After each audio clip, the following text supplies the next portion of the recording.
Hey guys, thanks for making it. Really excited to have Turner here today. Can we get a big round of applause? So I guess we met freshman year, right? It was at Sweetwater. Back when you were at Delt, and we got the fancy portfolio and a bunch of other cool stuff going on. And then I think you were still pretty big on Twitter, I think 30K, 40K, and you absolutely blew up over the next over COVID and such. That's awesome. And I've personally been a huge fan of you, so thanks for coming out. And I know a lot of people here are on tech Twitter and know about Banana, know about the portfolio companies and such. But would love to give a chance of so you can just introduce yourself and go through your journey at a high level and how you got to Banana, just high level overview would be awesome. Folks don't have context. Yeah, sure. Yes, I'm sure I have a really small venture fund called Banana Capital. We invest in consumer-facing products and businesses and software. It's pretty generic. I kind of describe people as a Web 2, so it's just not crypto, but it's most other stuff. And yeah, live here in Ann Arbor. So I guess the high level journey, I don't know if you want to get. Yeah, I was born in Canada, moved to Grand Rapids with my parents when I was a kid. They got divorced, just always stayed in Grand Rapids. My mom was went back to school to stay in the country to get a visa, worked under the table, graduated from the food banks, went to college in Grand Rapids. I went to Grand Valley because it was just a close public state school. I always had the computers in high school. So I was the kid that was getting around the blocks, teaching my friends how to do it. Me and my friend got expelled once for a day for something that we didn't do. It was the one time we were actually innocent. It was the one time we shouldn't have gotten in trouble, but they were just you guys are done. It was the fifth time we got in trouble. So yeah, I kind of knew I'd do something else tech related, but yeah, went to Grand Valley because it was close, joined the investment club, majored in accounting and finance, and was oh, this is cool. You buy stock, it goes up, you make money. Everyone did 2 years ago, and then last year, that happened to no one. Yeah, it was 2011, 2012. I was man, that's pretty fun. And then, yeah, just kind of went down the rabbit hole of these companies Facebook, Amazon, Google, they're worth $1 trillion or whatever. And you go back far enough, there's an IPO. You can invest in the IPO, look at the returns, and then I don't know, somehow I found out startups. Wow, you can invest when they're not a stock yet. You can invest before they're public. That's pretty cool. Yeah, it kind of took me a while to figure out what VC was, what venture capital was, but man, that's cool. Obviously, you get way better returns. Why wouldn't you invest when the valuation is $10 million or $10 billion? You get more money. The returns are better. Yeah, I kind of thought I would move to a big city, but I met my girlfriend, my partner, senior year of college. She had a job lined up in Grand Rapids, so yeah, I moved, stayed there, worked at a bank, basically lending money to small businesses, restaurant owners, factory owners. Honestly, super boring job. In a couple months.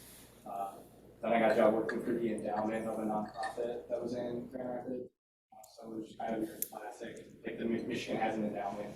It invests in all these different asset classes. They basically give money to not just VCs, but also people who invest in public stocks, fixed income, bonds, real estate, every single asset you can find in. So I learned a lot about investing, and it was kind of I made a decision, all right, I need to figure out how I get into VC. But then when you step back and you look at my resume, Grand Valley State, really no one outside of Michigan has even heard of it. Look at all the places I worked.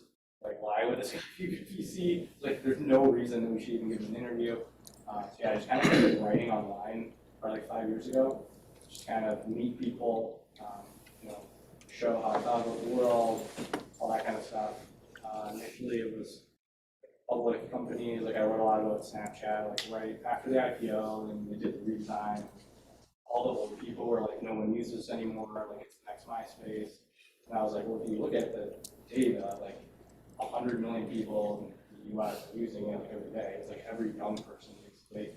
And then their business model is just like Facebook. Facebook makes all their money in the US, in Europe. Okay, this is actually a pretty valuable business.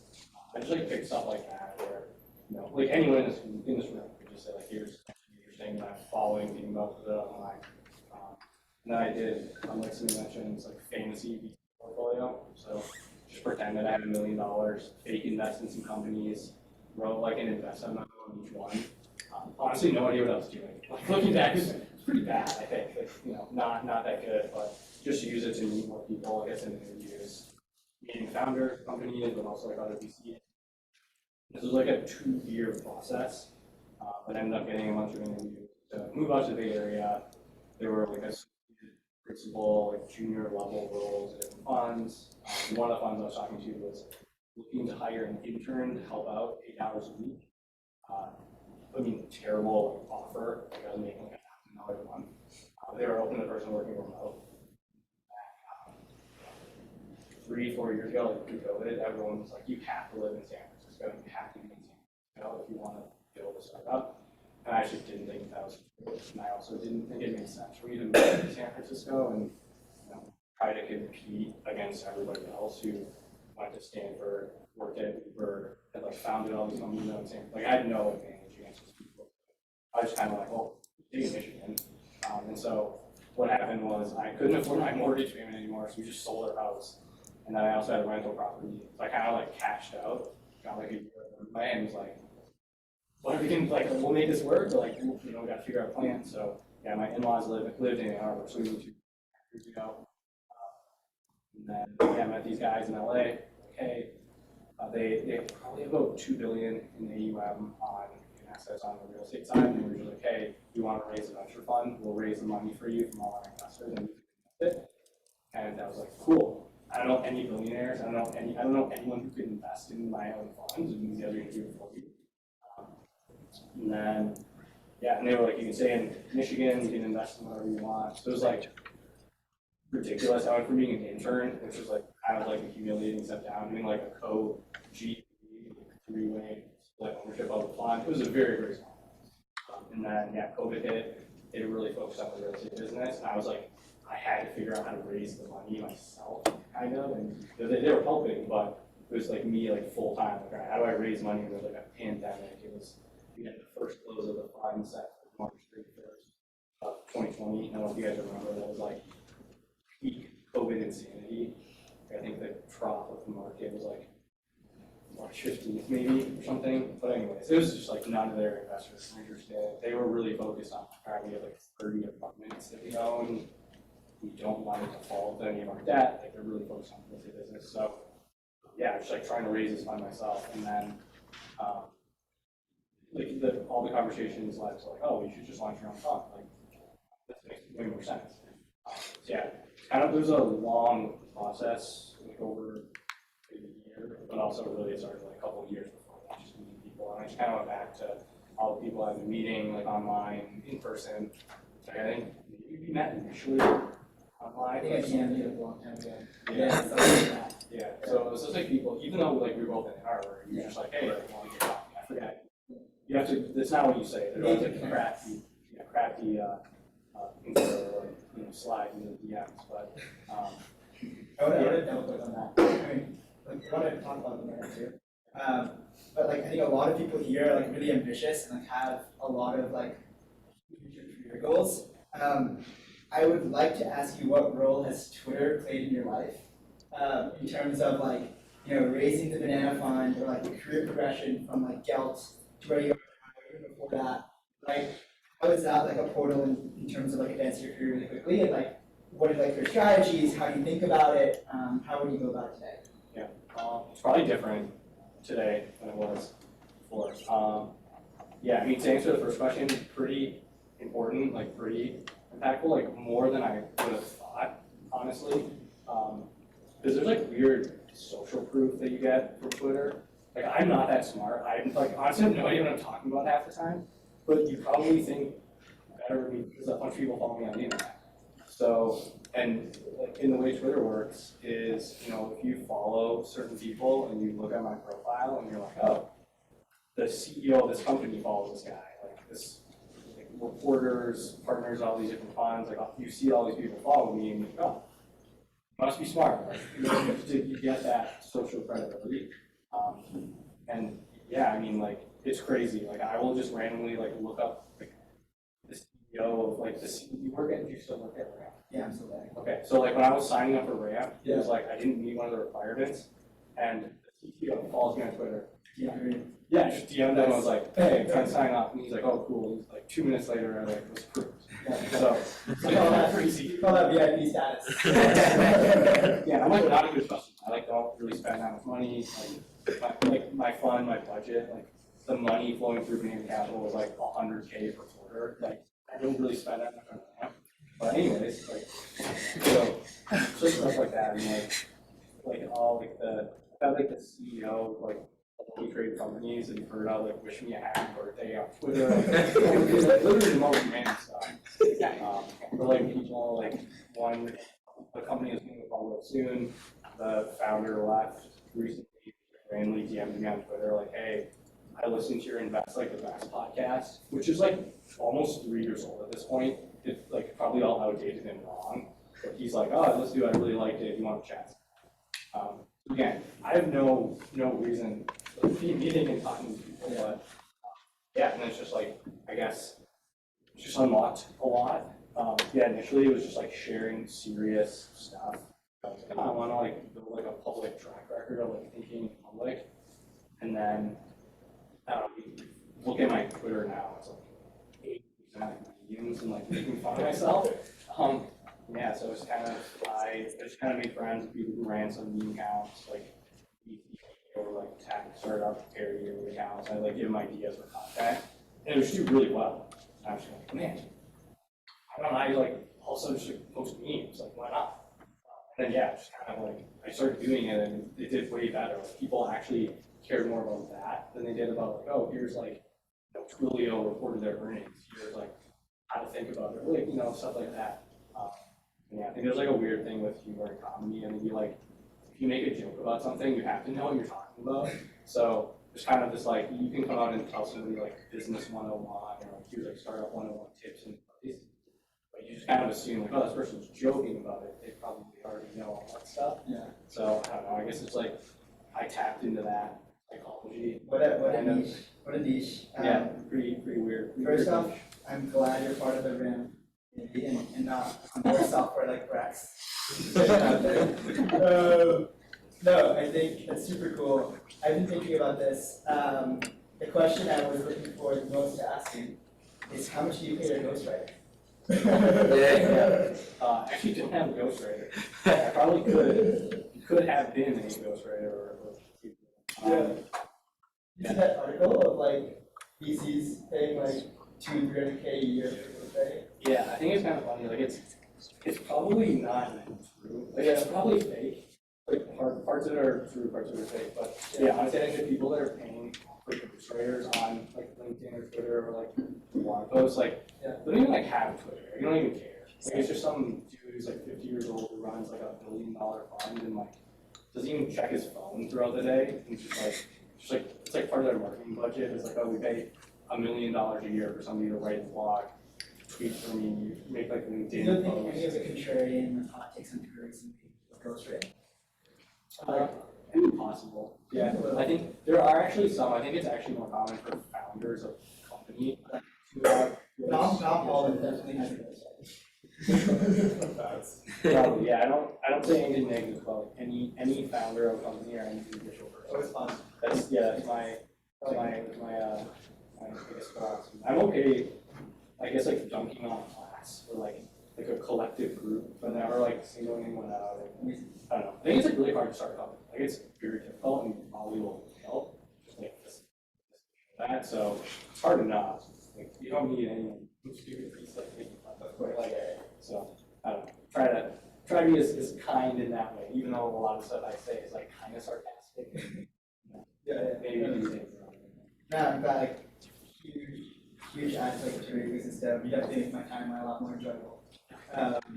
So it's been fun.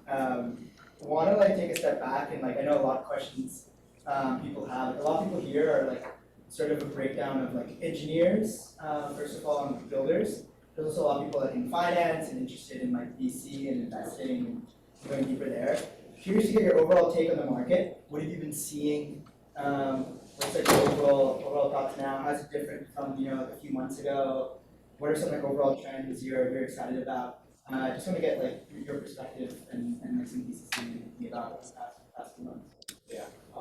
Yeah, I guess overall trends in the market. Yeah, I guess in terms of the funding market, if that's interesting to people. Well, so basically every VC, like every person with a fund, raises money from like a bigger entity. So if you're the Michigan Endowment, you have $10 billion or however big the endowment is, and you have like, you know, 20 to 50% in your public stocks, and like a certain percentage in your bonds and fixed income, a certain percentage in all these asset classes. And you basically like make all these plans where you're like, okay, in 2024, we're going to invest X amount into venture capital, we're going to invest X amount into like our real estate. Okay, it's like these specific targets for our portfolio. When first off, COVID hits, everything tanks, it messes up, it recovers, kind of recalibrates, and probably gets like super overvalued. So you're like looking at your public market stocks, and you're like, wow, we like to be at 30% of our portfolio of public stocks, but it's currently 50% of our portfolio because everything grew and everything's out of whack. So it's like, all right, we need to allocate more to all these other asset classes. We need to allocate more money. So then, like, last year was making more investments into the venture capital asset class, into all these different funds. And then this year, the market tanks, so people are like, oh, now we're back at 20%, public stocks instead of 50%. And we also just invested way too much money in these funds last year. The amount of funds that are going to be raised by VCs in the next, like, 24 to maybe 36 months is like, I don't know, anywhere from one third to like half of what it probably was. So there's just like less capital to be deployed and less capital to be invested. So there's kind of just like a supply demand dynamic. There's like, sometimes you might value a company or startup based on certain metrics or numbers, but also part of it is just like supply demand. Like, does anyone find that? Like, let's say me and somebody are starting a company. We're starting a company. It's like, generative AI, like we're using like whatever. I don't even know what the company is, but like, you guys are all VCs. She goes, oh yeah, AI's hot. We're trying to raise our next fund. Our LPs, they want to see us investing in AI. So like we say we're investing in building an AI company. Like, yeah, like we're raising money, and then like someone over there, like, okay, we'll invest $5 million at like this valuation. Someone over here is like, oh, we'll give you $8 million at this valuation. You sell less of the company. So it's kind of like a supply and demand thing. And then let's say we're building like, what's like the worst category? We're building like sexy. Something that like no one's interested in. We're building like funeral software. So like all these VCs are like, what are you guys doing? We don't care what funeral software. Like we're trying to invest in AI. So like me and Samay, we're like, man, we're trying to raise like $1 million. Like, we can't even get anyone interested. So kind of like all those things kind of flow down, and it just gets to the point where there's probably less being deployed, where it's just harder to raise money as a founder. But still, if you have a good business, like if you're, I don't know how Ramp's doing, but I guess it's doing well. People are giving you guys money. So like if you're Ramp, you're growing, you have like a good business model. I don't know if they have a good. I don't know if they have a good business model, but what percent they do. It kind of doesn't matter. But that's usually a small percentage of startups in the market. Yeah, so it's just like everyone like jokes about and like all this like FOMO, like the Tiger Global memes. I used to make jokes about like, Tiger Global like investing in like the whole company every hour or whatever. It's just like something like it's not really happening anymore. So yeah, it just gets harder to raise money. I don't know if anyone knows, like, does anyone know the exact stat, like Go-To down like 40-50%, Tiger down maybe, and all these partners are exiting, right? Like, I think Matt from Go-To left, and John Curtis from Tiger left. So like all these like main people who led their early stage funds are leaving, which is insane. Yeah, well, and it's like if you work at Tiger, you get compensated based on the profits, and like you're down like 50%. You have to like get back up to like earn the money back, basically. Like so one dynamic, if you guys know SoftBank fund, is like the poster child of insane large amounts of capital. So I actually read that the staff can turn over. So I guess this is back up. They raised this $100 billion fund to invest in startups. It was basically like I don't know the percentage, but it was like, they basically took like whatever the size of the startup funding market was, they just like raised that big of a fund and just stacked it on top. This was probably 5 or 6 years ago. And it definitely kind of threw some things out of whack. They made some dumb investments. Like that's the thing, too much money to work with, it's harder to like find good valuations and slot those ticket sizes into the right companies. And so yeah, they raised a second one. The first one was kind of a disaster. They raised the second one, but that was 33 billion, I think it was, instead of 100 billion. Still obscene. It was all their own money, like from SoftBank. It's like a telecom, it's like the Sprint of Japan. They took money from their own balance sheet. And again, that one's kind of like not necessarily going very well. And that internally is actually pushing them to start the next fund and just cut it off so they can no longer be getting compensated on the deals that they do from the second vision fund because it's going so poorly. They know even if I make a good investment, I'm not going to make any money because the fund's down so much. Like, let's start over again. So that's part of the reason people will leave. They're like, man, screw this. I don't want to deal with it. Like, I'm just going to go start a private fund. And also, the valuations are probably a little bit low. Yeah. So it's like, okay, maybe they're somewhat more reasonable. So I'm going to start my own fund with more reasonable valuation. It's easier for me to make good investments as a VC. So that's kind of going on too. Yeah. So it's like a focus on making money, like making a good business versus raising money. That's kind of, I guess, the playing the valuation game, like rise that as high as you can. I was talking to Tommy Searle last week from Well Known Now Cutouts. He said to say hi, so Tommy. On that note, curious, like Tommy's a Michigan founder, if anyone doesn't know, and he's like works in like a consumer company. I started a journaling app, Turner invested in him, and now he's on this like really cool iMessage extension called Cutouts. So you can go and like react to a message and take like, a mini photo and attach it to a message on iMessage itself. It's like Be Real React emojis, but in iMessage is essentially what it is. It's like kind of cool. Like, you literally take a picture and push it out and like pin it to an iMessage bubble. I mean, it's basically like the latest iOS update. I mean, it's kind of crazy. That's awesome. It's called Cutouts.epi. You guys want to check it out. So on that note, I'm curious. Like we all know what's going on in B2B. Like I feel like I'm in those circles. I feel like you have a different insight on consumer. What are your thoughts on like what's the state of like consumer social specifically also? And what have you been seeing? Because I know you've been following it since the very beginning and other stuff. So I want to get your take. Yeah, I guess I made like a very concerted decision was that just everyone does SaaS and software. It's just like super competitive. And people hate consumer. Like people just don't really like VCs. The meme is like consumers bad to invest in. So I was like, yeah, less competition, easier. Generally, the skew of returns are like I think better if you're good at it. So I was like, this is what I'm doing. I'm gonna try to figure out how to be good at it. I think it's more fun too. Maybe Ramp would be a fun software company to invest in, but Thanks for having coming on. yeah, I'm not saying anything. $100 million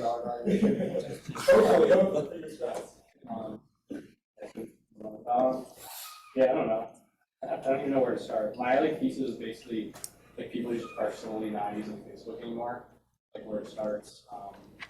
So I kind of invest in like social broadly, e-commerce or just commerce broadly, fintech, like consumer fintech broadly, consumer healthcare, different types of like marketplaces like Airbnb, marketplace, stuff like that.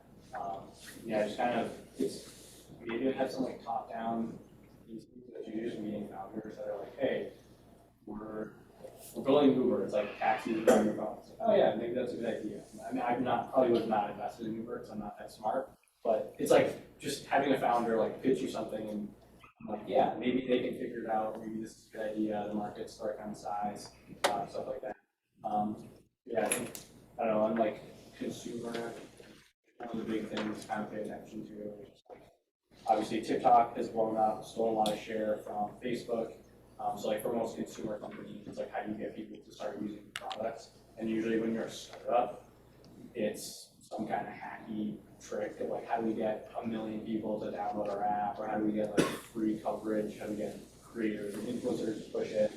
So you're basically, you can buy ads and just pay for Facebook ads and stuff like that, Google ads to grow, but it's a lot about like how do I find free growth that's probably going to go away at some point, which is like where like the short-term arbitrage opportunities. So it's like, okay, TikTok's gonna be a good one. I think YouTube Shorts, if you guys use YouTube a lot, they're introducing Shorts, which is like their version of TikTok in the app, and they're gonna start prioritizing more.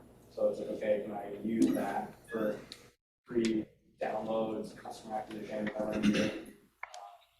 Then the other big thing, it's already happened, but Apple kind of changing how you can track like creator data on your phone and like retarget. So all these companies that have business models based on selling targeted ads, which is like helpful if you're a startup founder.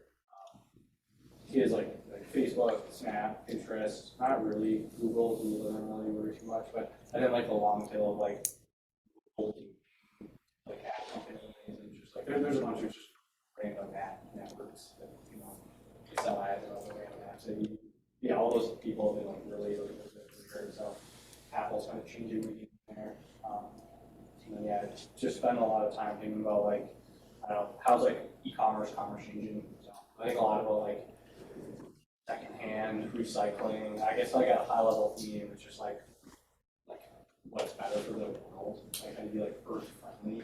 So whether that's you can like as a startup, it's like, hey, we're selling these like ridiculously overpriced things that are super profitable because it's good for the environment. People buy it. And, like you have really high margins and it's like a good business. Maybe that example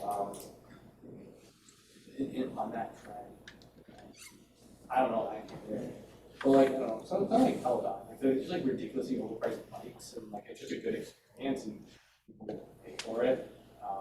You can look at the stock and say it's down a bunch, but like from a startup perspective, it's like it's like a $5 billion company. Like it's pretty successful.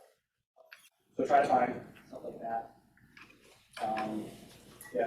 So yeah, it's usually like at I guess like a really granular level, just like the founders and a lot of the like cheat codes that you have to like get a bunch of free $3. It's like the secret for the consumer. Like can you build like groups of products where I'm trying to think, like B-Real is an interesting example. Like every time you use it in your public, people are like, what are you doing? What is this? And then you talk about it and people download it. So like looking for things like that where there's like just inherent kind of like free marketing that either your customer or your user kind of do. It's like not that common, and it's also doesn't really that long necessarily all the time. So, and that's generally my VCs are like, yeah, just give me your spreadsheet with your SaaS metrics. Yeah. I want to open it up to the floor in just a second, but I have like two more questions. The first one is, what does the Be Real investment look like? How do you like spot that? What stage were they at? And like how did you get that deal flow? I'm curious, like for those interested in like VC and deal. Yeah, I guess like the 2-minute overview. So yeah, I wrote a lot about Snap way back in the day. I met a founder of a guy who sold his company. Yeah, you guys follow tech news. You probably have heard this company called 70. It's basically the Snap map. If you guys use that within Snapchat, it's the same thing. It was just a separate app. Snapchat acquired it. He stayed, worked at Snap for like 6 years, continuing to build a separate product. They got, I forget the exact, probably about 20 million daily active users, 40 million monthly active users, which is, like it probably couldn't be like a standalone public company, but it's probably like a pretty valuable asset within Snap. Long story short, they actually shut it down. Like they're trying to cut costs, and it's like, too hard to make money from this. We're just going to shut it down and fire everyone because we don't want another company to get this asset. Like they could have sold it, but they're like, this is so valuable, which is so funny. It's like it's so valuable that they didn't want to sell it, but they also didn't want to keep it. But yeah, and that's the guy who founded that company who ran with Snap a bunch. And I met the guy who led his seed round way back in the day, back in France, where B-Real's located. Just have made a couple investments with them over the last couple of years.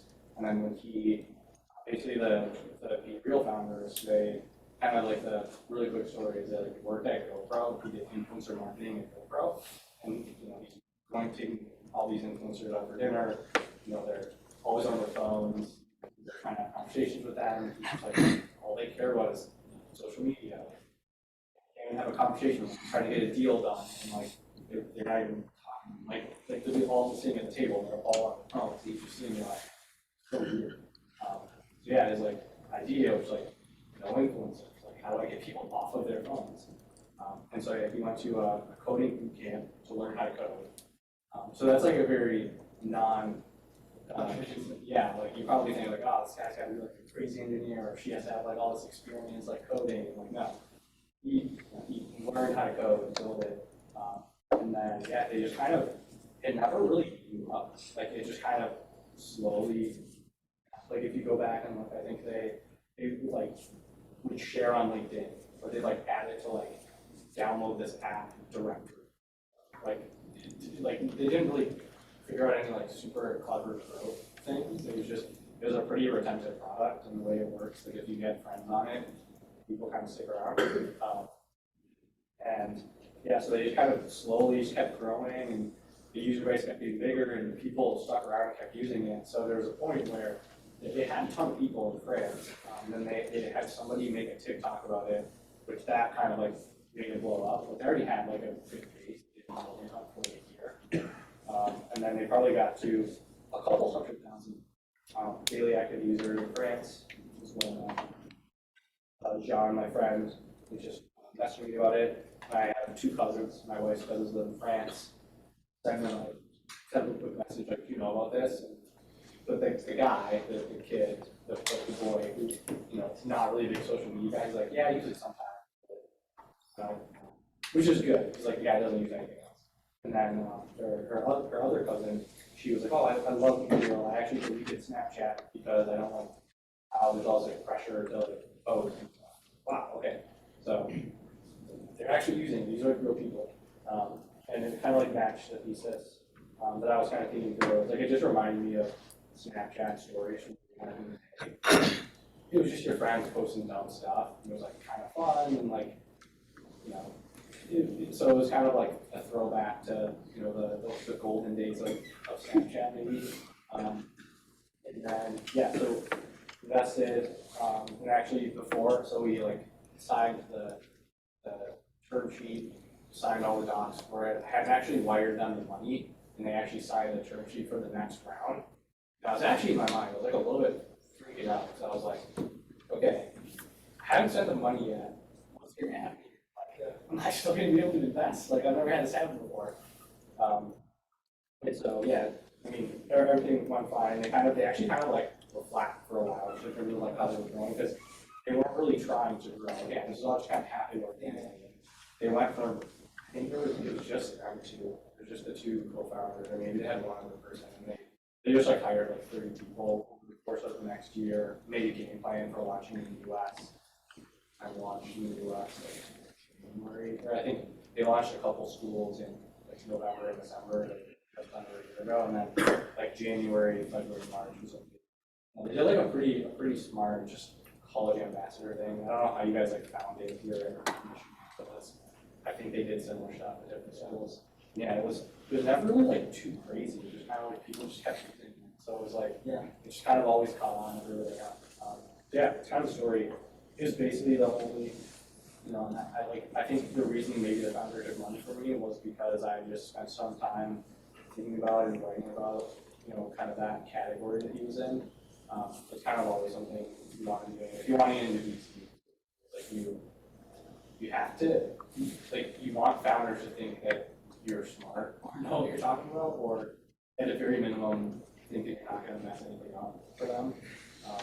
So that's generally my approach. I'm like, I'm not going to ruin anything for you. You're about to be hands-on. Generally, yeah. Like I just try to be really responsive, have high like NPS score with the founders I work with. It's just like I'm not gonna like bug you. Like, hey, my son needs a job. Like, can you hire up? Do you have any ratings on VC Guide, that website? I have some ratings on there. Nice. Most of them are good. I have one that's just like reamed into me. You can go find it. Yeah. Honestly, I don't think it was fair, but whatever. Yeah, the context was I was trying to get 2 calls in one day and decide we're not going to invest, and she was like, they're upset about it. Yeah, I mean I could have done some stuff better, but whatever. Yeah, it is what it is. Yeah. Cool. And the last question before I open it up is pretty much like a classic one. If you were like what would you tell like your 18, 19, 20, 21-year-old self, right?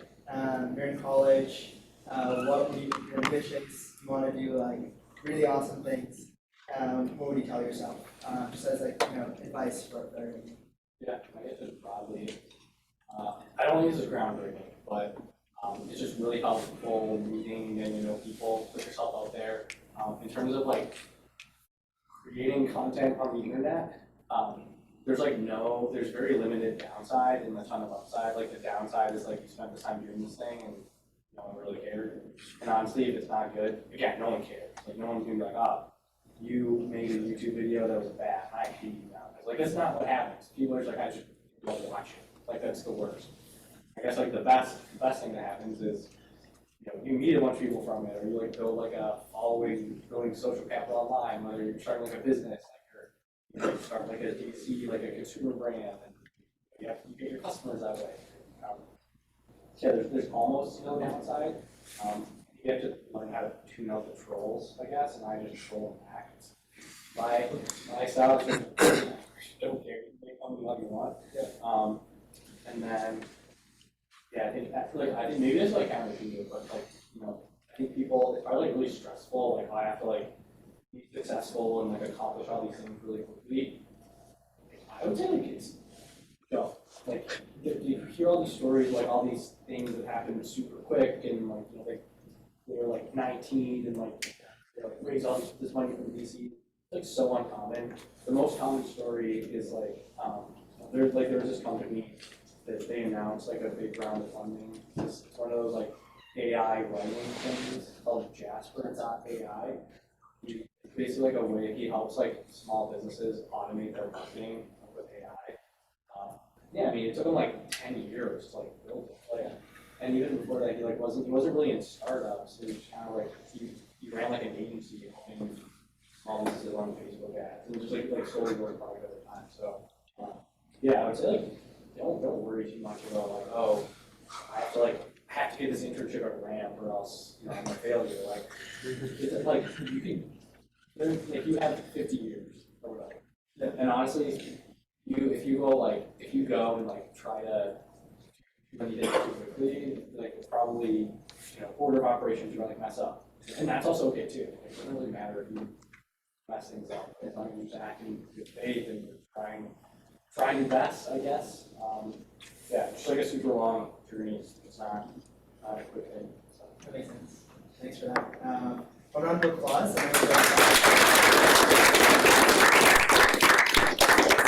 Yeah, any questions for Cheryl?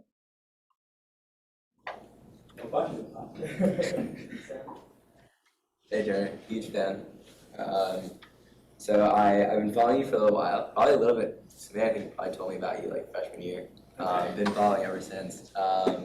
But like you mentioned that your strategy for content like changed over time, right? So it started like serious, and then you're like, oh, but memes are really cool. And then now recently, like with the split and like following your content now, it seems like it's getting a little bit more serious as well. I'm curious, like, is that to attract different types of founders, or like what kind of deal flow happens based on the content that you produce?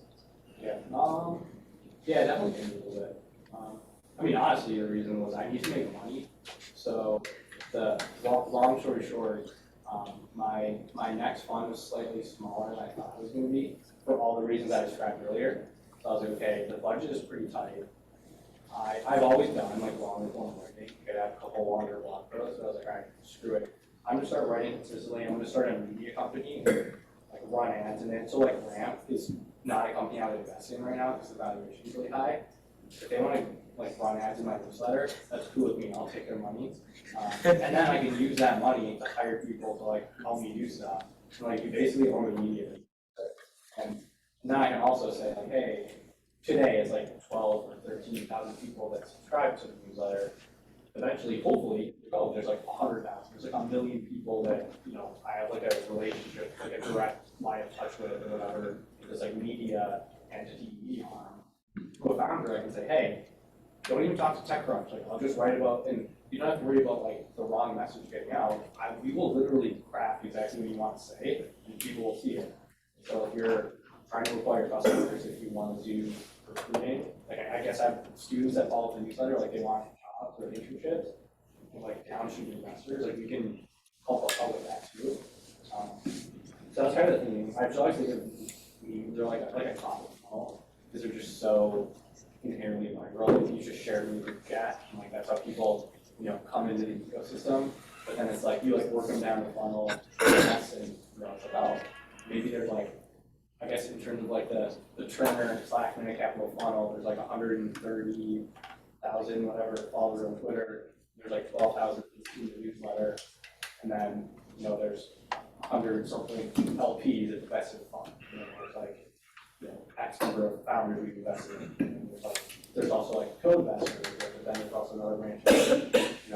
Met a bunch of people that want jobs and also like I met advertising in the newsletter. So I don't know. It's just kind of like it all kind of works together. I guess we need some competition against Matthew McCormick. Yeah. It's pretty similar. Honestly, we started writing as I started slowing down. It was based on a kid, second kid, like 2 years ago. And I was just like, man, I need to pick something. It was just writing long. Guess what his fee is for writing an article? It's a lot. What was the last you heard? I don't know if I'm on. I heard, am I allowed to say that? It's not me. Yeah, I said it. I heard it was 50K for a portfolio company discount. Wow. And then it's like 100K if you're not, which is insane. Right? Wow. So he had this like goal of like, I'm making $1 million this year, and he made it with like 12 articles. Yeah, I did one where for one of my portfolio companies, I didn't charge them. Yeah. But they got like, I don't know, over 200 signups on their wait list. Which I don't know the quality of those, but yeah, you can definitely really drive a lot of stuff for the portfolio. Are there any more questions? Any questions? Yeah, so I had a thought question about Be Real. I don't know how much you're allowed to say because like as an investor, but I'm asking you like as a tech Twitter person. Okay. But I'd love to know if you were working on growth for Be Real, what would your strategy be to monetize the I guess the first thing I would do is add DMs. I think it's kind of crazy. It's like definitely on the roadmap. I don't know why I haven't added it yet. It was like in our first conversation when I met him. I think honestly that Be Real's problem is that it just keeps growing too fast and they're just trying to keep it stable. Because it, like they just keep getting to a new level of okay, we figured it out, but then it's like too big again and they just have to keep focusing on the infrastructure stuff. So yeah, they haven't had to do a lot on the growth side. Monetization, I think what they've said, like publicly with been shared, is they don't want to monetize advertising because they kind of like ruin the incentive. Like the incentives for an advertising-based business is like you want to show as many ad impressions as you can, and the way they do that is like make you spend more time on it. So like that's how Facebook and Instagram make more money is making you spend more time using it. Same with YouTube, Twitter. So like the way Be Real works is like they don't want you spending a lot of time on it. So like advertising doesn't really make sense. So I think what they'll do is some kind of like subscription or like in-app purchases, which I don't know. Honestly, I have no idea what that could be. I mean, I guess like I'm imagining like if you pay $1 per month, you can have like a side fee. So there's just like your friends, and then you can make like a group chat, like a group Be Real with like just your 5 friends, and you each pay $1 a month, and it's like only you guys. I don't know. That could be something, or you pay a certain amount and you get to see the note, like you get a 3-minute window instead of 2 minutes, or like you get the like it tells you the notification will go off in 1 minute or something. I don't know. Like there's different things like that they'll probably experiment with. But yeah, I think they'll probably like add DMs, adding video, probably like another crazy low-hanging fruit. Instead of just picture, take video. Yeah, so it's hard to really know. I think it's fair. I think they'll probably make the right decision. But yeah, it'll be interesting to see. So honestly, I don't know. Like as an investor, I'm like, yeah, cool, you guys are crushing it. Like, yeah, it would be cool if you made some money. Get some some revenue, let's take a business out of it. So yeah, that's my hope is that they figure it out. Yeah, I had a similar question. So when you're investing in a company that's not monetized yet, how far ahead do you look at, like, do you ask them for their plan or something like that? Yeah, and actually I really like that about Be Real, because I've always been like, I don't know, I kind of see, you guys know what Yahoo is? Yeah, like too old. Yeah, I kind of see Facebook's like the next Yahoo, like it just will slowly keep drifting into irrelevance over time. It kind of seems crazy to say because it's like a $500 billion company, whatever the number is, but I don't know. On a long enough timeline, I just think people are using it and they left so much on the table, like all these other companies, you know that. So my like thesis going in with that one was like, oh yeah, like anti-Facebook, like what could take place, what's like a better version. Yeah, like the founder was like, it's not like he's like trash talking it or anything, but he's just like, here's all the downsides of the model, like here's how we can fit in. You know, I think when you're investing super early, depending on the business, sometimes it's okay. If you're selling like a enterprise B2B product, you probably want to figure out how to get people to pay you relatively. If you're selling like an actual product that costs you money, if you're selling shampoo, if you're a shampoo business, like you want people to pay you for it. So with like an app like that, like they're not really like costs to each product. You pay like just for whatever, it's pretty small. So and then usually with those, it's like get big enough to where you do the math of like if we get 1 to 10% of the user base to convert to pay for something. So I guess like back at the envelope, I think it actually just came out today. There's an article that said Serial had 20 million daily active users. So if you can get 5% of people to pay for the subscription feature, you know, that's one million people. Yeah. So you know, if you get 1 million people paying $100 a month, or whatever, 10 million revenue per month, 120 million a year. That's like a pretty big business. So it just kind of depends. It's all really contextual. Usually what I'm thinking through is like talking with a founder, if it's like the very first round of financing, it's like, can they build the product? Can they convince someone to buy it? Can they convince a couple people to come work with them? And then like as you progressively go along, it's like, can they like hire a bunch of people? Can they hire other people to repeat that motion of selling people? So like it's like software like land. I'm sure you know the investors are like, oh, can he hire a sales? I think Eric previously sold a company to Capital One, like rewards cash back and thing. It wasn't like a big company. So they're probably like at the early stage, like, oh, this guy sold a company, let's go. But then like the question more becomes like, is this guy able to hire it? It's like, and that's probably like a question, like if you're a founder right now raising money, I'm assuming you guys are all students, it's like, oh, she's 21 years old. Could she convince a 4-year-old executive to come work with her? Like, you know, it's a question. It's not impossible. I got that. Seen yeah.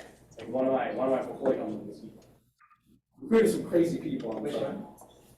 Well, a lot of them. One of them is called Next Health. It's like tools for people building healthcare software. You just don't recruit this like 50-year-old like engineering manager from Net. He's like 26. Yeah. And it's like, wow. Man, that's impressive. I couldn't do that. Yeah. So yeah, it's like a little bit of answering that question. Like that all flows into like business model. Like a lot of that stuff you'll figure it out. Like there's a lot of questions. Like you need to answer certain questions with certain business. Depending on the business, depends on like what needs to be solved. We'll do like one or two more questions, and like I know some people have to go, so you can break. But anyone else, you have a few more minutes to say? Yeah, you can say. Other questions? Yeah, cool. Any other questions? Yeah, I mean, I was just curious. I was looking through like some of your past investments as well. I was just curious. I see you guys did like a lot of seed and pre-seed as well as like a few like Series A and B. I was just curious as how like your approach differs when approaching like a company that might be looking to raise a Series B fund versus like pre-seed, really starting to get their first fund and start to go. What do you really look for and like, the differences about? Yeah. Based like with everyone, I'm thinking, is there a realm where this is a publicly traded company? This is like a real business. Like it's profitable. Like it's all self-sustaining. retaining is worth like $10 billion in public markets or whatever. That's like essentially the question I'm trying to get to. Yeah, in early stages, it's a lot of those like, do I just think that these founders are gonna like figure out how to like code and build something and get people to use it? As you go later on, it's like when you're raising like your Series A or Series B, it's like how much how much are people paying? How many like have they been able to hire impressive people and see like they're capable and what they're doing? And there's like a lot of benchmarks you can kind of look at. How fast they're growing is like also something that VCs care about. It's not necessarily always what I like the first thing I think about. I actually really pay attention to retention, like on the, especially on the consumer side, because like, I guess like two examples is like Be Real, Clubhouse, if you guys are all familiar with that Clubhouse. Clubhouse like grew super quick, like blew up, there was no retention, people did not stick around. So it doesn't matter how fast you're growing, everyone turns out and leaves, it doesn't matter. Versus with Real, like people just kept sticking around, they never really had such crazy growth spurts. And it was just like a product that kind of grew naturally. So like that, you know, kind of always plays into it, like what some of those metrics look like. Because something like how fast you're growing, how many people are using it, how long people are retaining, it all flows into like the fundamentals of the business, like how much revenue do you produce, how profitable is it.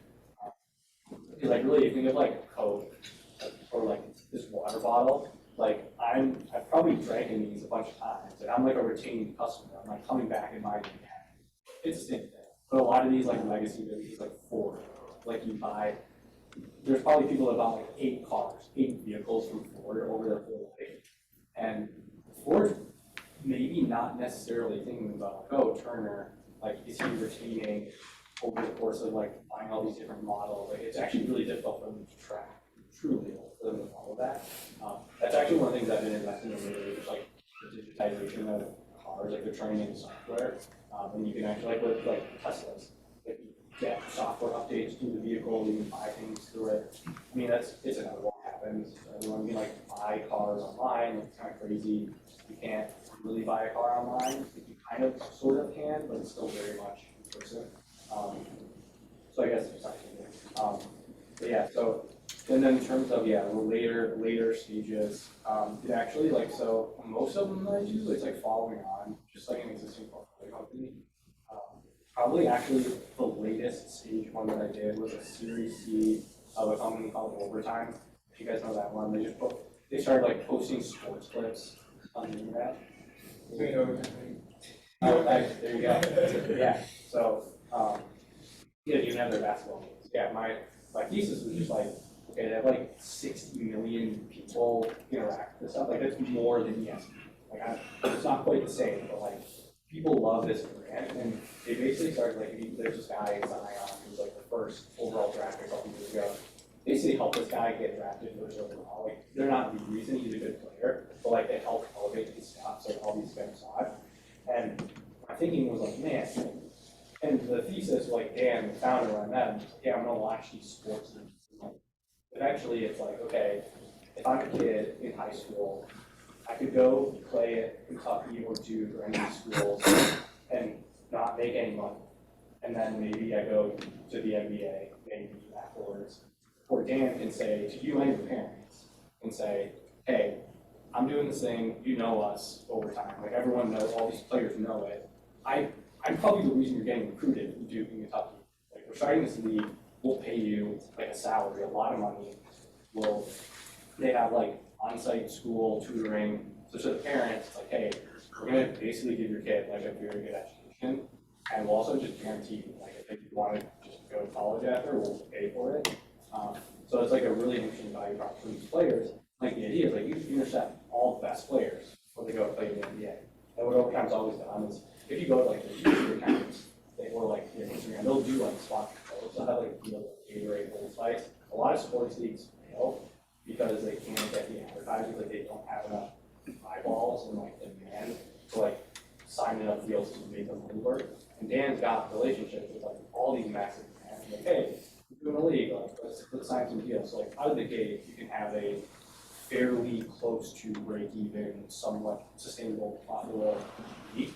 And like the idea is like if you understand like like sports teams are all worth like $1 billion each, or like some are worth like $5 billion. It's like, hey, what if you own the league and all the teams? Like, that's all obviously like an extremely valuable business. I don't know how much that would be worth, but like WWE, the wrestling league, publicly traded is a couple $1 billion. It's wrestling. It's awesome. It's a great entertainment product, but kind of like a smallish market. It's like basketball. Can you own the next NBA, but also the next NFL? Like the major, like the new major soccer league, you're like hockey. So that's kind of the thesis with that. It's like, again, it's like, it was actually super overvalued. If you look at it like a media business, like it was like not a good investment. But kind of going into it, I was like, man, they have like all this distribution. They can, I think they could successfully launch and like own the next major sport. So I don't know what that company would be valued at in the future. That's like what I like investing in. Like I don't actually really want to know how big it could be. It's just like, oh, this could be like a very big valuable business. And like I'm investing early enough where it like doesn't really matter. Like it does matter. Like you want to be cognizant of that stuff, but it's also sort of like, okay, there's such a big opportunity here that there's enough leeway and like the founders will be able to pick it up. So yeah, that one was not a follow-up, but like some of the other ones I've done, it's just like I've invested like 3 times. Each time the founder raises money, I go to my investors and I'll raise like $1 million and just participate in the round. And like so there'll be some people that are like, oh, I really like that one company. I want extra exposure to this one startup that you're in out of the fund. There's an SVP. Yep, you raise like a special purpose vehicle, go out to all your investors.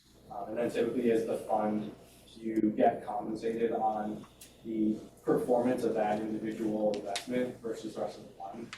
So when you're a VC, you raise a fund, there's like 40 investments, for simplicity's sake, you invest $10 million, you have to return all the money, aggregate from all the investments, and then like whenever you have above 10 million, you take a cut of those profits. Most of it still goes to your investors, versus with some of these SPVs you want off, you just say this one individual investment, like it kind of becomes like a side fund. It doesn't matter what the rest of the fund does, it's just how I want it. So there's a lot of people that's their model to invest that way. The incentive is to treat them like lottery tickets and just do as many as you can, because who cares? It doesn't matter how many of them do, it's just you want to work. So I don't like them. I think the incentives are messed up, but I do them occasionally, when it makes sense. So. Any final questions? Yeah, your portfolio companies seem to be very diverse across all different verticals. How do you go about cultivating such a unique and diverse deal flow? Yeah, honestly, just from the internet, like from Twitter, like the guy who, like I'll write something, and then one example, the guy who led Facebook Latin America, he reported to Sheryl Sandberg, who was the COO, he led all their products in Latin, like Facebook, Instagram, WhatsApp, Messenger. He left to start a company. I wrote about a similar company in China. He was doing the same thing in Latin America. He was like hitting me up on Twitter, trying to do that. Hey, I read your article, I'm building the same thing, we'd love to chat. It wasn't on my bingo card of like things I was going to invest in, but I was like, why not? He gave me a really good deal because it was in between rounds. So I got the same valuation of the round that happened a year ago. And then he actually did his next round like a week after my tenure hit. So it was like the quickest, probably like month up in valuation ever. So it's just like, I don't really know what I'm going to be investing in. Like it's just kind of like what happens. But you can have like a high level, like I was very much like staying away from crypto last year because it was just like absolute insanity. And I didn't even care what crypto founders I talked to. I was just like, I'm not even trying to understand this right now. Like, I'm just gonna wait. And I don't know. Maybe now it's a better time. So you kind of have some like rails, but I'm also pretty optimistic. I just try to invest as early as I can.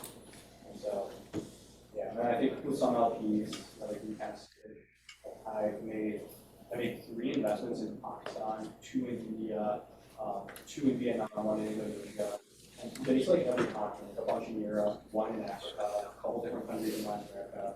So obviously, when you about like interest rates going up, people are trying to take less risk right now. It's like, what's riskier, like a SaaS credit card company in the US or some random thing in Nigeria? Like, it doesn't matter, it's like, it's way riskier. So there's some people that are like, go flat. Some of those frontier kind of market. So I don't really care. I'm just like, I'm trying to make money. Like, I'm an investor. I'm trying to figure out where's the asymmetric return.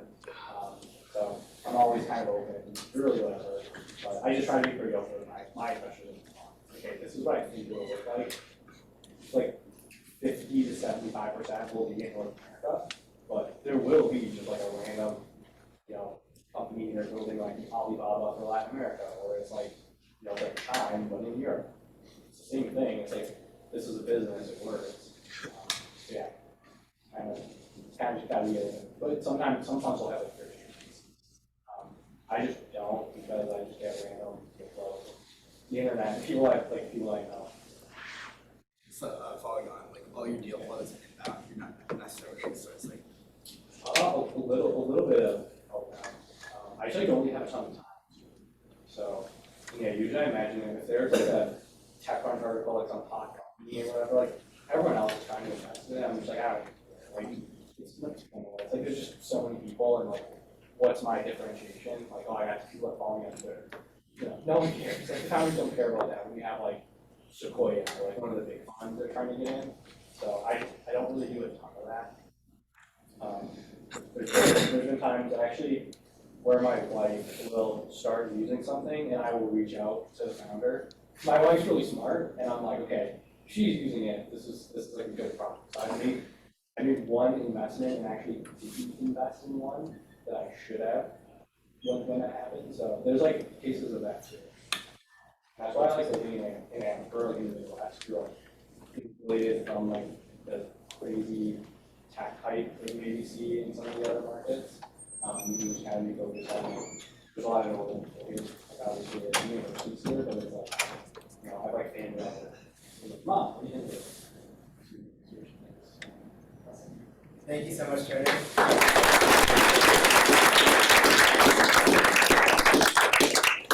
Karen is like very around for the next 10-15 minutes. So if you want to ask him any questions one-on-one, you can come up. And yeah, thank you guys for coming.